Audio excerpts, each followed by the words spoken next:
Welcome to the Living the Dream podcast with Curveball. If you believe, you can achieve.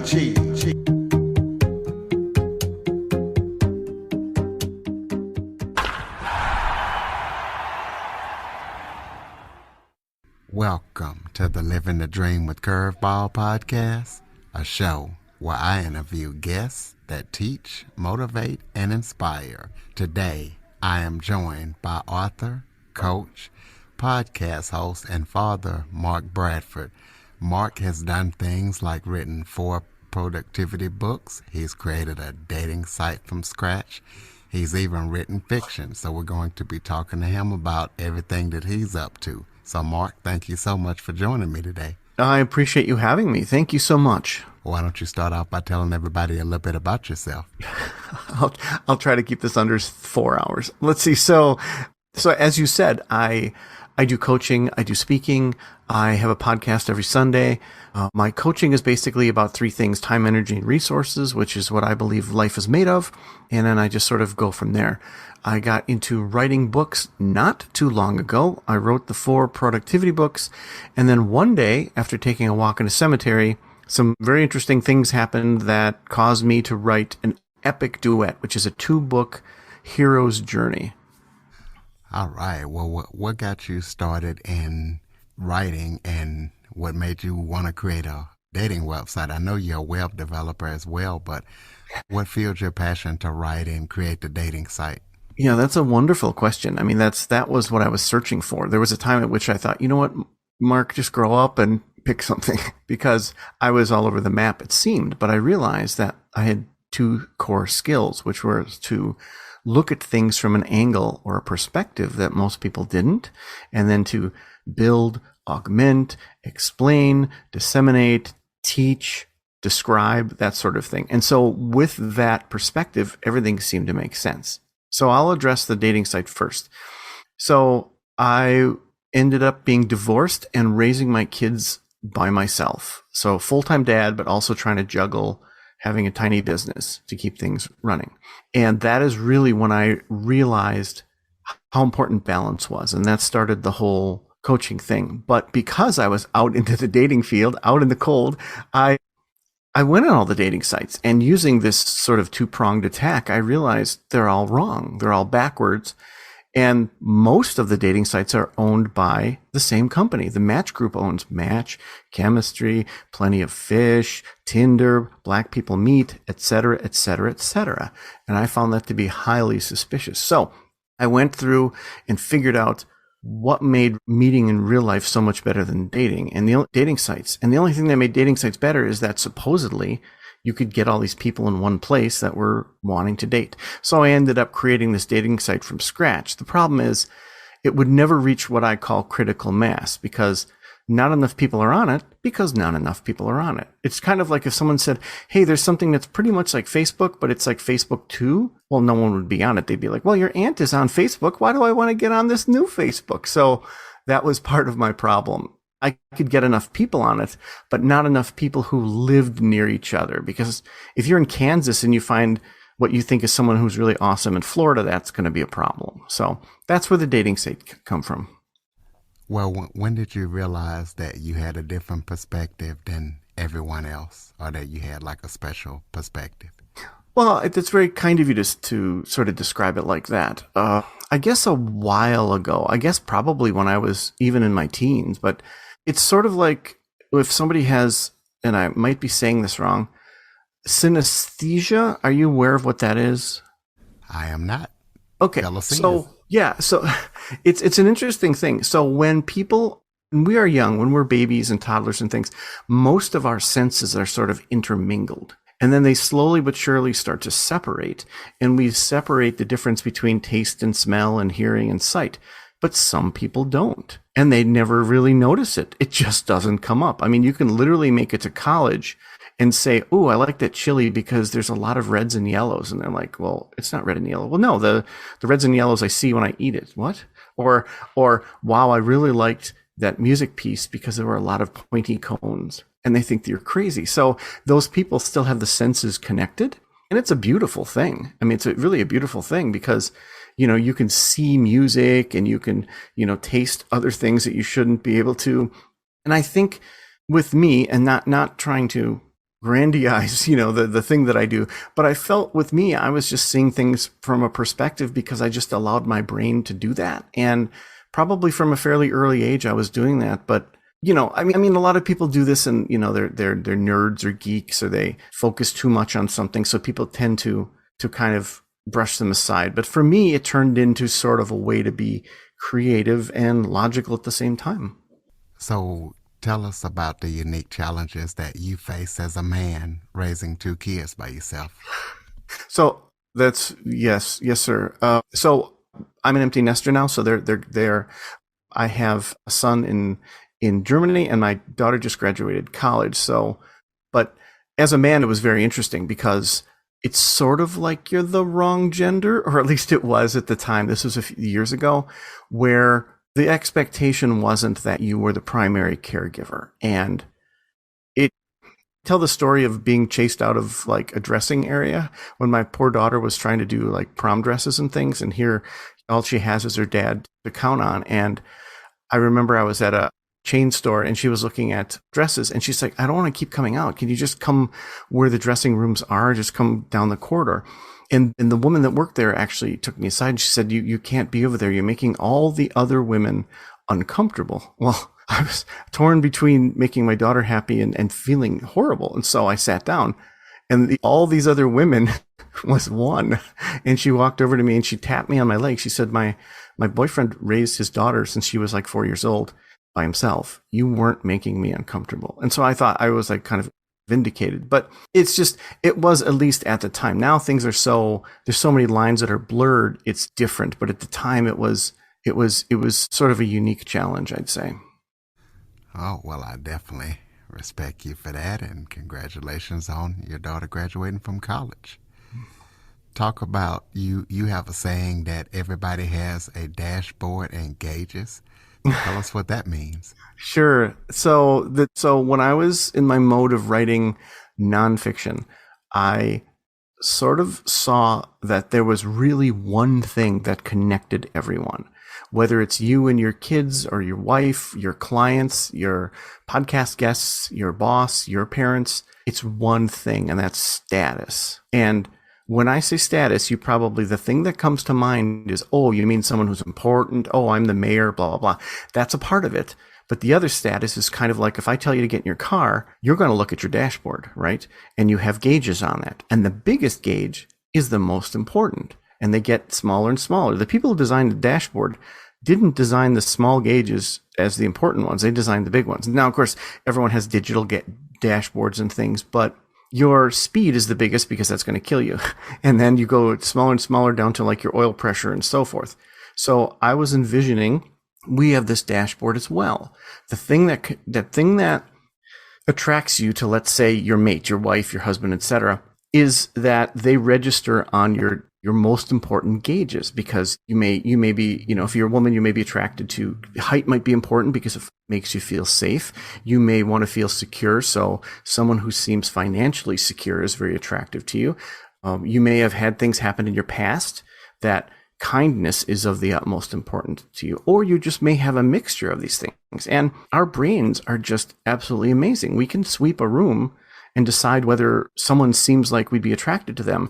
And then we go walk over there with our dashboard and go, okay, is this person tall and attractive, but they're kind of mean, or this person isn't financially sound, or this person doesn't take good care of themselves and so forth, or this person wouldn't be a good dad. So I envision it that way. And that's kind of the way I describe it in the books. I hope that makes sense.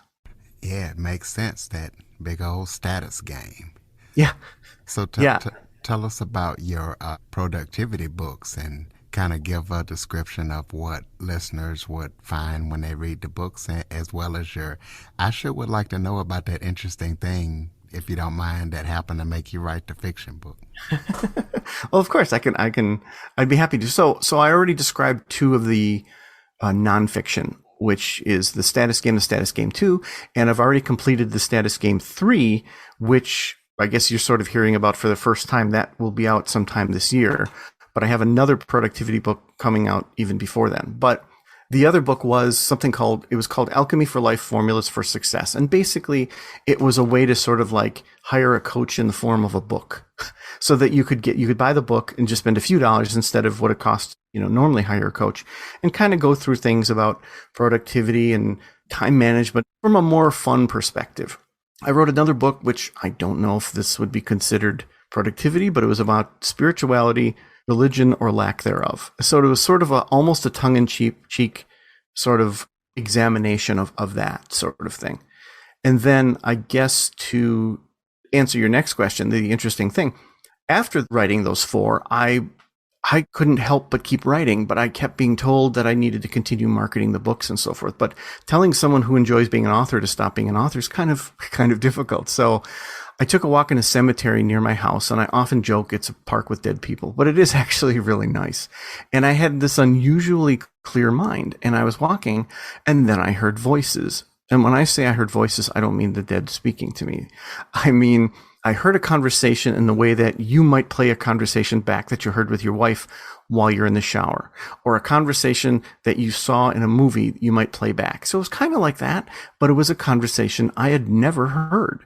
And it was a really interesting conversation between 2 people. And I thought, wow, what a great end of a movie this would be. And then I was almost sad because I thought, well, I'm never going to see a movie like this. And then I had the fleeting thought of, well, then I have to write this movie. And then I started to think about a poem. So I ran home, sat down, and in 5 minutes wrote a poem. And it was like a medieval poem. It was very sing-songy.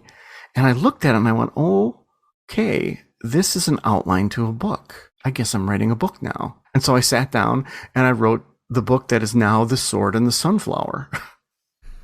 That's pretty interesting. So tell us about your podcast. So the podcast is, like I said, it's based on what I like to call alchemy for life. I believe that, if you can imagine, you wake up in the morning and you're holding this little flask, and I have those all over my office, and I love how a little flask looks. And imagine it's got some liquid swirling around in it. This is your time, energy, and resources for the day, right? So we spill a little bit out here. We spill a little bit out for our kids, for our job, for our hobbies, for our spouse. If we're dating, we spill a whole bunch out. And sometimes it gets to be 7:00 and you're like, wait, it's empty. And so the podcast is about how to cleverly sort of cheat and have more time, energy, and resources for yourself. I mean, there are these things we can do in life that literally feel like cheating because we get stuff for free, like making the right decision about when to do a certain thing, or synchronizing 2 things at the same time and going, oh, okay, this works. And so my podcast breaks down into 2 elements. It's either me talking for 10 minutes, because I figure that people are busy, and just like you were so respectful of my time when we first started, I like to be respectful as well and say, if I can't say it in 10 minutes, I got to get better at saying it. Or if I'm interviewing someone, I usually let that go to about an hour, depending on how much the person wants to talk. So that's what the podcast is about. It's typically on a Sunday, although I've been changing the day around a little bit just to see if people like it more. And it's been that way. I think I'm getting close to my 200th episode. So that's my Alchemy for Life podcast. So tell us about what you mean when you say dual brain. That's a good one. So what I think, and I'm probably going to discover that about you, because it seems like every time I connect with someone, they have this. So, we always talk about left and right brain, right? There's one side of the brain is the creativity side that's a bit chaotic. And then there's the other side that's all about numbers and logic and spreadsheets and logistics and planning. So typically people definitely favor more of the other. I mean, you meet an artist, they do great artwork, they do stuff, but they don't have a clue on how to market it or finance anything. Or you meet someone who's like a finance person or what have you, and they're all about the numbers and things lining up, but they don't do a lot in the creative realm. So a long time ago, someone I was dating, told me that I had 2 brains. And I was like, well, no, I don't have 2 brains. She's like, no, you have that creative and the logic part, and they're always going at the same time. And I thought, yeah, they are. So I really enjoy doing logical things. So building structures, writing books, but I also like being creative at the same time. I like making both sides of my brain happy so they don't get mad at me. So that's what I consider dual brained. And I've met a lot of people, and I seem to be attracted to a lot of people who are the same way. Well, I'll give you a little secret about me. My right brain is not as good as my left brain, so I am definitely not dual brain because I'm not that good at math. Okay. So you got a couple of books coming out before the end of the year. What else are you working on that's upcoming that people need to know about, if anything? Well, I would definitely direct them right now, especially with Father's Day coming up, and I have no idea when this actually ends up airing. But I keep directing people back to The Sword and the Sunflower because it was such a labor of love. I just loved it so much, and I ended up after writing that one, I looked at the poem and I was only halfway done, so I ended up writing a Mirror, which is the sequel. And then after that was done, because it's set 1,000 years in the future, I wanted to do a favor to the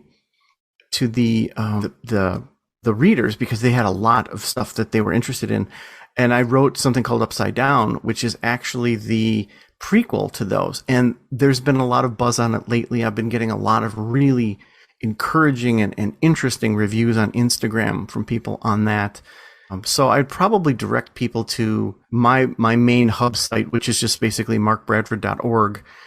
And people can see the books there. They can see it, or they can go to Amazon and they can see all my books. I have it as a Kindle, as a paperback, a hardcover, which I think is absolutely gorgeous. And then I also recorded the audiobook for it, which I don't know if I ever want to do again. It was so much work. So that's probably where I would direct people when it comes to having some enjoyable fiction.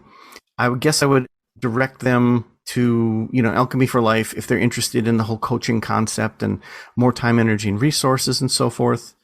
I guess that's it. I mean, other than I recently gained my UAV pilot's license, so now I've been doing some aerial photography, which is it's so beautiful and calming, but it's so nerve-wracking to put that thing up in the air. So I know this sounds like I'm all over the map, and I apologize, but I guess that's my long-winded answer. No, you're good. So you actually have to have a pilot's license to be able to fly those things now? Yeah, so you can if you fly it for hobby, you don't have to. But here's the funny thing. Let's say you have a drone and you want to fly it up and look at your gutters because you're not sure if they're clogged. You can't, because that's considered not fun. So you're not supposed to do that. So there's so many rules involved with airspace and everything else.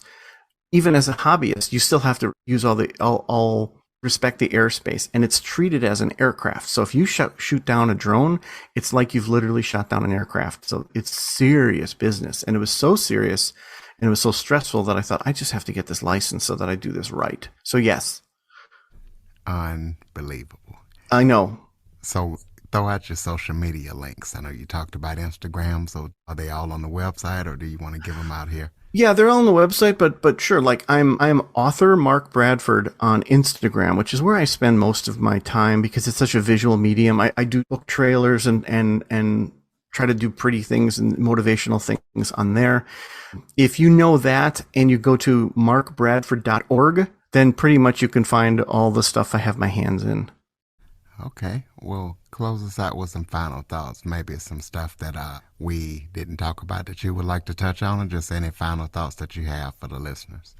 Well, first of all, I'm very grateful that you're having me on. I mean, it means a lot to me that you took your time and your energy to sort of spend time with me now. I mean, if you've ever read The 5 Love Languages, one of mine is quality time. And so I really appreciate if someone actually takes the time out to do that. So thank you. First of all, I want to take this time to thank you.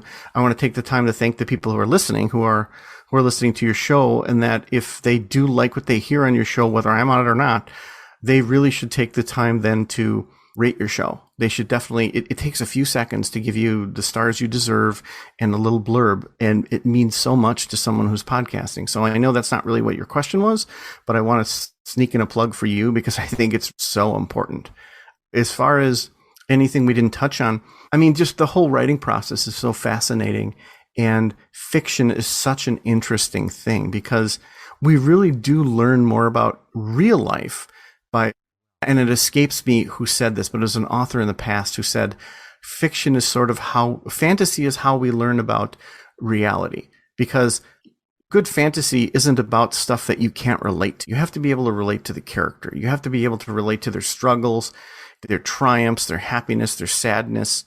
If you can't relate to it, then it's not readable. And the reason you relate to it is because it's demonstrating something from real life, just in a different setting. You may have made up the story, but the concept of the story is something we can all get behind. So I just think fiction is such an amazing animal, and creativity is like, it comes from a place that we don't understand. I mean, because we're creating something out of nothing, and our whole civilization does it. You're creating memories and moments by talking to people like me and having people on the show that would not have existed. I mean, your questions, though some of them come from stuff that you and I may have exchanged in an email or something, still come from the creative part of you and the curious part that says, I think this is a good question for the audience. I think I'd like to know. And I just think it's such a beautiful thing. And I just hope people understand that.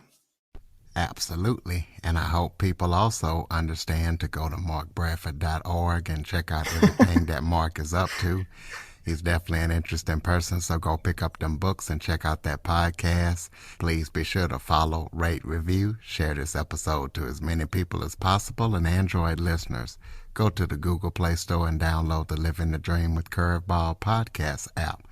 Thank you for joining us and hitting us with your expertise tonight, Mark. Oh, you're very welcome. And again, thank you for having me too. For more information on the Living the Dream podcast, visit www.djcurveball.com. Until next time, stay focused on living the dream.